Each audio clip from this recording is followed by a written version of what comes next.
Hey, what's up YouTube? Welcome to my channel. My name is Valerie and it's Reddit with Valerie. I will try to read, get it? Reddit like Reddit and like Reddit. Please remember English is not my native language, so my reading will be really bad. But this is one of many reasons I did this channel, so I could read and practice my speech. Don't judge me. Don't judge me, please. I don't need that. Well, no, I need that. I need it. I need judgment because it will probably make me better. No, it won't. It's time to get serious. The topic is pretty sad, but I think I should mention it. You probably know that there are protests nationwide. They even spread to other countries, and now it's a worldwide problem. I found a really interesting thread by Frodo87. Oh, so he's asking police officers of Reddit, what are you thinking when you see cases like George Floyd? As a reminder, George Floyd was African American, and I say was because he died. If you still don't know what happened, a police officer strangled him with his knee. This guy, he was calling for help. So I dig through the comments. There were a lot of interesting stuff, but you know what? I'm so glad that most police officers and most feds hate those people that did that to George Floyd. Small boob fan 3. I wonder where is the first one? And the second? I never admitted it on Reddit that you're a small boob fan. Oh no, that he's a cop in UK. Okay. I just hate every single thing about it. I hate that behavior like this is not hunted down. I hate that cops in USA aren't trained properly. I hate everything. I feel ashamed. Aren't you ashamed of your nickname, dude? As soon as I have someone violent in handcuffs, very often I don't place handcuffs in first place if I don't have a reason to. I will make sure they won't have positional asphyxia. There are ways of controlling people without pressuring important parts of body and without pain. Cops in USA should be retrained and tested whether they are fit to have control over others. I'm not saying that cops in UK are without. I'm not saying that cops in UK are without issues, but they have so much better attitude. I'm in Scotland. Nice. Former police officer here. It's honestly scary that things like this happen.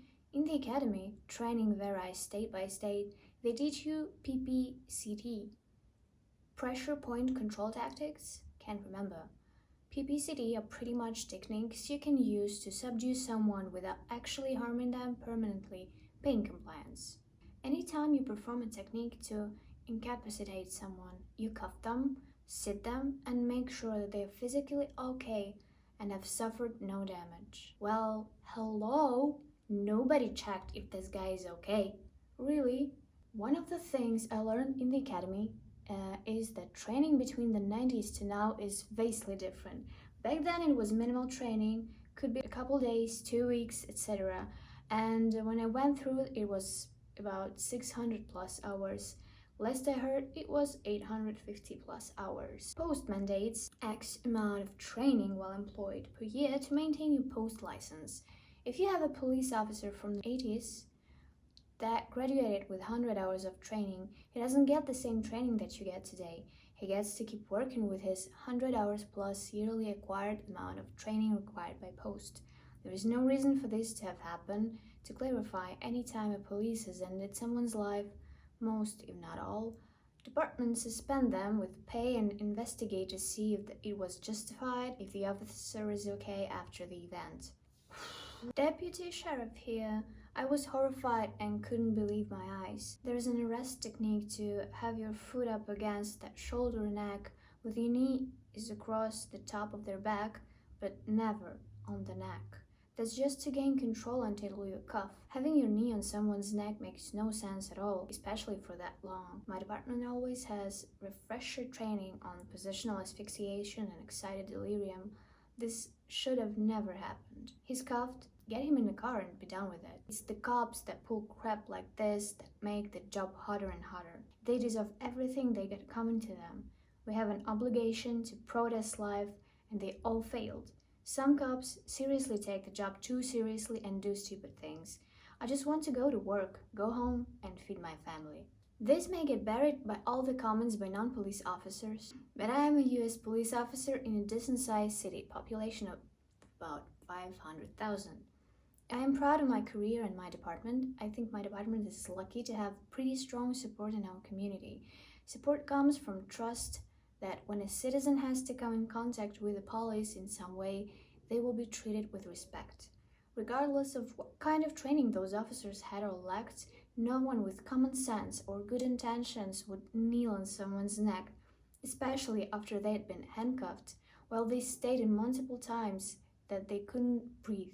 At no point in the academy was it taught that knee to the neck was an appropriate hold for a suspect. In fact, I was taught about positional asphyxiation. Oh my god, I just realized technically you're trained to be able to kill, and that a chokehold or carotid restraint that cuts off circulation to the brain is deadly force. When a combative suspect is handcuffed and is no longer able to hurt you, you sit them up and call for medical if they were injured during the arrest. I have made and assisted with many arrests, and nothing I saw in the George Floyd video is normal. I can't even fathom what that officer was thinking. Yeah, me too. As far as the officer standing by helping to hold Mr. Floyd down and failing to intervene when he says he can't breathe, unacceptable.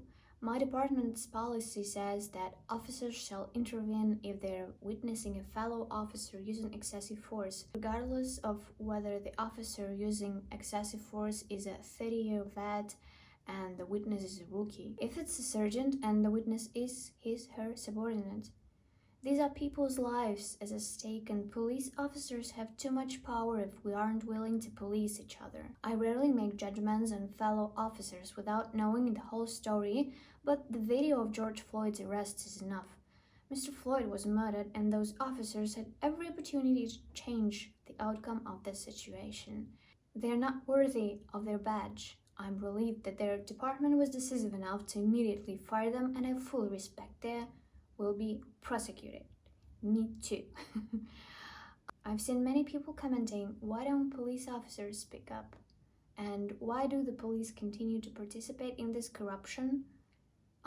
We aren't participating. If we stop showing up to work and doing our jobs, violence and crime will rule. I haven't talked to a single officer who isn't disgusted by what happened in Minneapolis. I'm incredibly angry because the actions of those cops put a target on every other cop's back. Good cops who would never, ever do something like that. The law enforcement community as a whole is in agreement that George Floyd's death was completely unacceptable and unnecessary.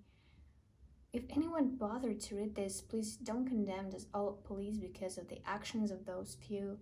There is no excuse for it, but the vast majority of the police officers are truly good people, and rioting to the point that property is destroyed and people get hurt doesn't help anything. I think stealing stuff from Target isn't gonna help. What is wrong with you people? You did nothing good. Whatever you do, remember, your actions cause consequences. Sometimes they're really bad. So please be reasonable and always think before you do something or say. Your beard's weird. Former cop here was a beat cop for 3 years before was completely burned out and cynical. Mind you, I came into the field shortly after the tragedy in Ferguson, and police community relations were very damaged and have only gotten worse. Stuff like this is absolutely embarrassing and disheartening. Honestly, the reason I left and went back to the military is not because I didn't enjoy the job.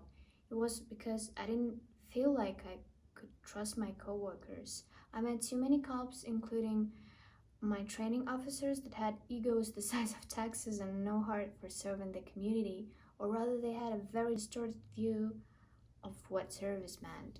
Too much focus on punishing criminals rather than protecting citizens.